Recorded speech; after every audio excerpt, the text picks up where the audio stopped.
In this video, I am going to solve a problem about combined stresses, particularly on combined axial and flexural. Here's the problem. Find the maximum compressive normal stress in the inclined beam ABC. So, first step is to solve for the reactions. So, A is hinged, so we have two reaction components. You have AY and AX, while C is a roller, so we only have one reaction, and that is perpendicular sa surface. This one, RC. Okay. So, when we sum up moment about A, the perpendicular distance of RC is the length of beam AC, which is 5. Okay, 3, and then 4. So by Pythagorean theorem, the hypotenuse of the triangle is 5. Now, for 150, the perpendicular distance to point A is 2. But for 200 kilonewtons, the perpendicular distance to point A is still unknown. But we can do ratio and proportion like, okay, 2 over EB equals 3 over 5. And the distance is 2/3 of 5. Okay. 2/3 times 5. Pwede sad na 1 man. Okay. 2 and 1. So, kanina part is 2/3 sa length sa EB, while this one, 1/3 sa length of AC, which is 5. Okay, so we can now sum up moment about A. So, we have this equation. RC times perpendicular distance 5 minus 150 times 2 minus 200 times 2/3 of 5, or 10 over 3. And we have RC equal to positive 580 over 3. So therefore, the assumed direction is correct, this one. Next is we sum up force horizontal. And for RC 200, we need to resolve these forces into horizontal and vertical components, like this one. Horizontal, vertical component. Also for 200, we have horizontal and vertical component. So in order to get these components, we need the angle of the force from the horizontal or vertical. Okay. Let's start with this. Let's denote this angle as theta. So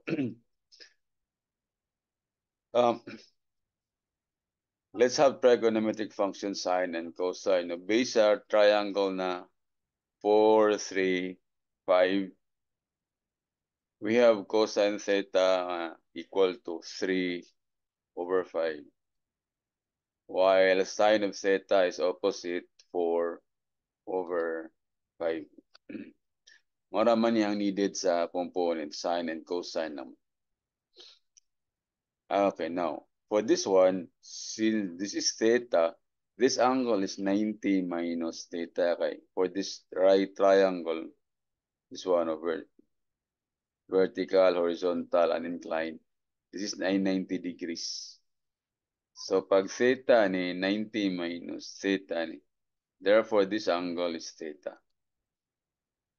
Similarly sa C, same lang man ni theta. So, theta sa ni. Same naman yun. So, therefore, this component is RC sine. Okay, ang angle na to is referred sa vertical man.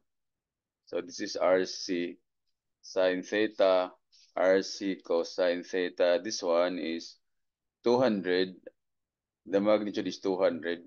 200 sine theta, while this one is 200 cosine theta. Okay. So, summing up forces along the horizontal, we have 3 forces, EX, 200 sine theta and RC sine theta.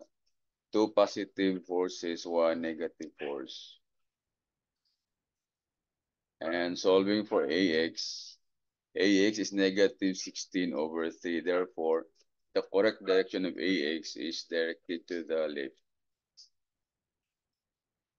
And then summing up for vertical, we have four forces: AY 150, 200 cosine theta, and RC cosine theta. So we have AY minus 200 cosine of theta is 3/5, and minus 150, and then plus RC 580 over 3 times cosine theta, which is 3/5. Okay, AY is positive, therefore the direction is upward. Okay. Now, since we're considering combined stress, we need the value of the cross-sectional area as well as the moment of inertia. So solving for the area is just a rectangle, base 100, height of 300. So we have the area 30,000 millimeters square. And for the moment of inertia, it's 1 over 12 base times height cubed. So I is equal to 225 times 10 raised to 6 millimeters raised to 4. Okay. So the next step is to draw the diagram, shear, moment, and axial diagram. Now we have these reactions.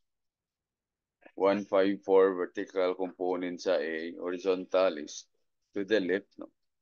16 over 3, and then RC 580 over 3. Now, since incline ng beam, okay, ang forces na to must be in this direction, or along this line, parallel, or this one. So, ang vertical and horizontal forces, i-resolve na to into components. Okay. So, now, this is theta, this is 90 minus theta, so therefore theta, theta, 90 minus theta, theta na. 90 minus theta, theta sa So, this one is cosine, no? 154 times cosine of theta, kaya adjacent side man, ang theta is referred sa line axis man. So, 154 cosine of theta. Cosine of theta is 3/5, so 154 times 3/5, it's 92.4. For the other component, sine, opposite man. 154 sine of theta, or 4/5. 123.2. For this one, okay. This component is cosine.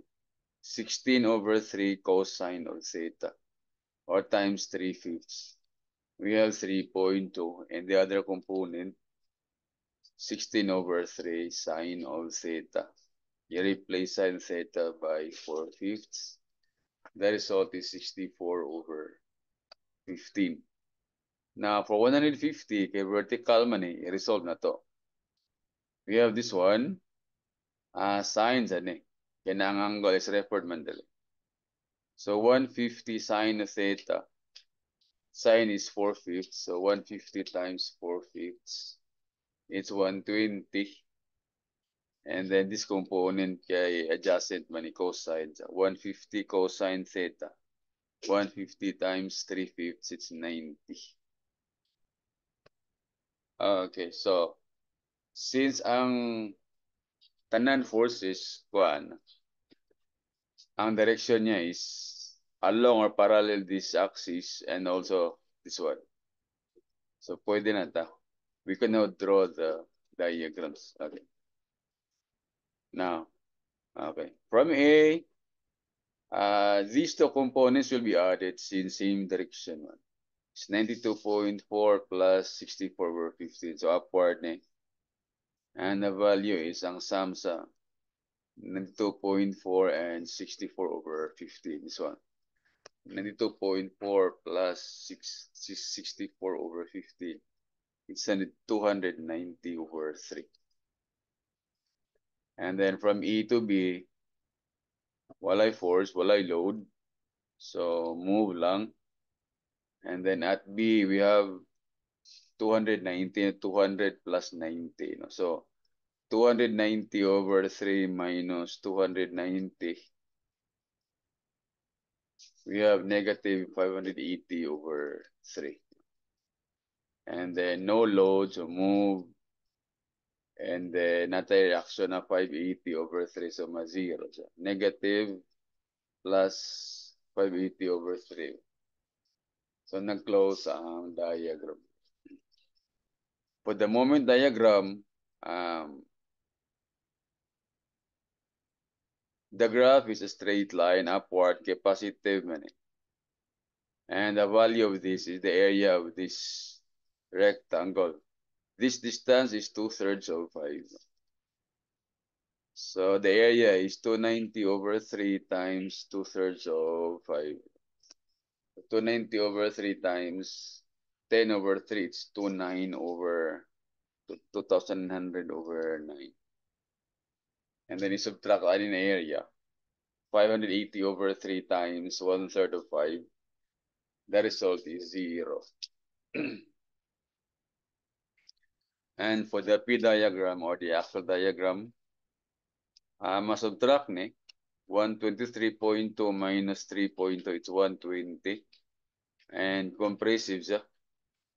Compressive, so downward or negative is negative 120. And then no load. And then i-balance aning 120. Okay. So, for the maximum compressive stress, the formula is this. Since ang axial na to is negative man, so negative P over A. And for bending is negative sad kay positive moment, concave upward. And for compressive is fibers above the neutral axis. So, looking at the cross-section, symmetrical man. So, ang C na to is 150. And then our I is 225 times 10 raised to 6. And then when you substitute values, make sure na all units are expressed in newtons and millimeters. Like for example, P, 120 kilonewton na itong load. So we have to multiply 120 by 1,000. For area, it's already in millimeters squared. Okay na. As well as moment of inertia. Sa moment na 2,900 over 9, the unit here is kilonewton meters. So we have to multiply the value by 1,000 square. 1,000 conversion from kilonewtons to newtons. Another 1,000 conversion sa meters to millimeters. So substituting all values, we have this one. P, conversion, kilonewtons to newtons over area minus M, conversion factor, C dayon, and then over I. So the maximum compressive stress is negative 218.815 megapascal. That's it. So I hope that you have learned something from this video. Thank you for watching.